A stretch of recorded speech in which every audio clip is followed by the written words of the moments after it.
પણ આપણી સાથે અન્યાય એટલા માટે થાય છે કે આપણે દર ચૂંટણીમાં ઊંધું ખોહીને કમળને મત દઈને વિયાવીએ છીએ.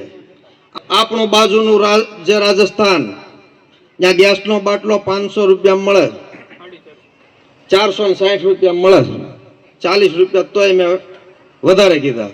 આપણને કેટલા મળે? 1100 રૂપિયા મળે છે અને તોય લાઈનમાં રહેવું પડે. તો એને મત દીધા, હું આપણે નથી દીધા? પંચાયતના ચારેય ઉમેદવારો, જિલ્લા પંચાયતના ઉમેદવાર, આપણા પૂર્વ ધારાસભ્ય અને લોકલાડીલા નેતા આ વિસ્તારના કનુભાઈ બારૈયા તથા મંચસ્થ મહાનુભાવો. ચૂંટણી આવે ને એટલે નાયતના, જાતના, ધર્મના બધાના ફોન આવે. મારા મામાનો દીકરો લડે છે ને મારા માસીનો દીકરો લડે છે. પછી ચૂંટણી પૂરી થઈ જાય ને પછી ભૂલી જાય. આવું છેલ્લા 30 વર્ષથી ચાલે છે. દર વખતે તમારી સામે નવો ચહેરો મૂકી દેવામાં આવે એટલે ગયા વખતે જેણે પાપ કર્યા હોય ને ભૂલાઈ જાય. તમારે ફરિયાદ કરવી હોય પણ તમે કરો કોને?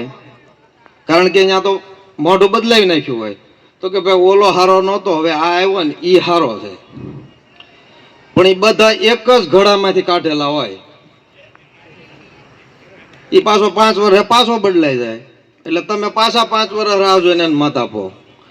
પરિસ્થિતિ ક્યારેય બદલાતી નથી, માત્ર ઉમેદવારો બદલાય છે. કોંગ્રેસ પાર્ટીએ આ વખતે નવયુવાન, ઉત્સાહી અને વિદ્યાર્થી કાળથી કોંગ્રેસ પાર્ટીની વિચારધારાને વરેલા આવા શિવાભાઈ ડાભીને ટિકિટ આપી છે, જે એક નવયુવાન નેતા છે અને તમારા વિસ્તારના વિદ્યાર્થીઓના પ્રશ્નો માટે છેલ્લા 15 વર્ષથી લડે છે. આ વાતનો હું સાક્ષી છું. આ યુવાનને તમે ચૂંટીને મોકલશો તો એ દારૂના અડ્ડા નહીં શરૂ કરાવે, એ ભણવા માટે તમારા દીકરાઓના એડમિશન કરાવશે.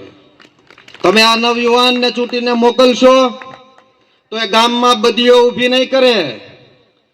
તમને કેમ સારો રોજગાર મળી રહે, તમને કેમ સારી નોકરી મળી રહે, એની કેવી રીતે વ્યવસ્થા કરવી જોઈએ એ કામ કરશે.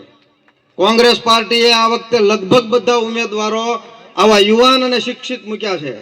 અને તળાજા તાલુકામાં જ્યારે પરિવર્તનનો પવન ફૂંકાઈ રહ્યો છે, લગભગ મોટા ભાગની સીટો જીતી રહ્યા છીએ, ત્યારે પાવઠી એમાંથી બાકાત ન રહી જાય એની જવાબદારી અહીં બેઠેલા દરેક વ્યક્તિની છે. અહીં બેઠેલા એક એક વ્યક્તિ પાસે 100 મત લાવવાની તાકાત છે. તમે પોતે લડો છો એવું સમજી, એવું વિચારી પોતાના સગાવાલા, પોતાના ભાઈ ભેરું, ભાઈબંધ જ્યાં પણ રહેતા હોય એ તમામ વિસ્તારમાં ફોન કરીને ભાઈ શિવાભાઈના હાથ મજબૂત કરવાનું કામ આપણે કરવાનું છે. સાથે પાવઠી જિલ્લા પંચાયતની નીચે આવતી 4 તાલુકા પંચાયતના ઉમેદવારોને પણ આપણે એટલી જ જંગી બહુમતીથી ચૂંટાવવાના છે. એ ઉમેદવારો પણ તમારા અડધી રાતનો હોકારો બનશે. વાતની ખાતરી આપવા માટે અમે અહીંયા આવ્યા છીએ. મિત્રો, આ સરકારે હંમેશા જૂઠા વચનો આપ્યા છે. એને મત દીધા છે, આપણે મત દીધા છે, છતાં પણ આપણી સાથે અન્યાય એટલા માટે થાય છે કે આપણે દર ચૂંટણીમાં ઊંધું ખોહીને કમળને મત દઈને વિયાવીએ છીએ. આપણે આ રોટલો એકવાર ફેરવવાનો છે, નહીતર બળી જશે. આ પરિસ્થિતિ બદલાવવાની છે, એકવાર પુનરાવર્તન કરવું પડશે. જેમને એવું થઈ ગયું છે કે અમારા સિવાય કોઈ ન જીતાય, અમે ગમે એને ટિકિટ આપી દઈએ જીતી જઈએ, એવી હવા ફરીને જે લોકો મનમાં ફરે છે એનું અભિમાન કાઢવાનો દિવસ એટલે આ ચૂંટણી છે. જે લોકોના મનમાં એવી રાય ભરાઈ ગઈ છે કે 1000 રૂપિયામાં લૂંટો કે 2000માં લૂંટો, આ લોકો અમને જ મત દેવાના છે, એને સાચું દેખાડવાનો સમય આવ્યો છે. આ લોકશાહીનું પર્વ, આ મતદાન તમને તમારા અધિકાર માટે આપવામાં આવ્યું છે અને ક્યાંય પણ પૈસા અને દારૂની બદીમાં વેચી ન દેતા, નહીતર તમે તમારા દીકરા દીકરીનું ભવિષ્ય વેચી દેશો. એ વાત યાદ રાખજો. અહીંયા મોટા ભાગના મજૂર વર્ગ અને ખેડૂત વર્ગના લોકો છે. તમારા બાળકો અહીં બેઠેલા દરેક વડીલોને પૂછી લ્યો, આપણે બધા સરકારી સ્કૂલમાં ભણીને મોટા થયા છીએ. આ સરકારે શું કર્યું? પ્રાથમિક સ્કૂલો બંધ કરી, પ્રાઇવેટ શરૂ કરી. 50,000 60,000 ને લાખ રૂપિયાની ફી આ મજૂર વર્ગ અને ગરીબ ખેડૂતનો દીકરો ક્યાંથી ભરી શકે? ક્યાંથી તમારા દીકરા દીકરીઓને તમે ભણાવી શકો? છતાં પણ આપણે આજ દિવસ સુધી તેના મઠના તરફાણા ભર્યા છે. આજ એને ઊંધા વાળવાના છે.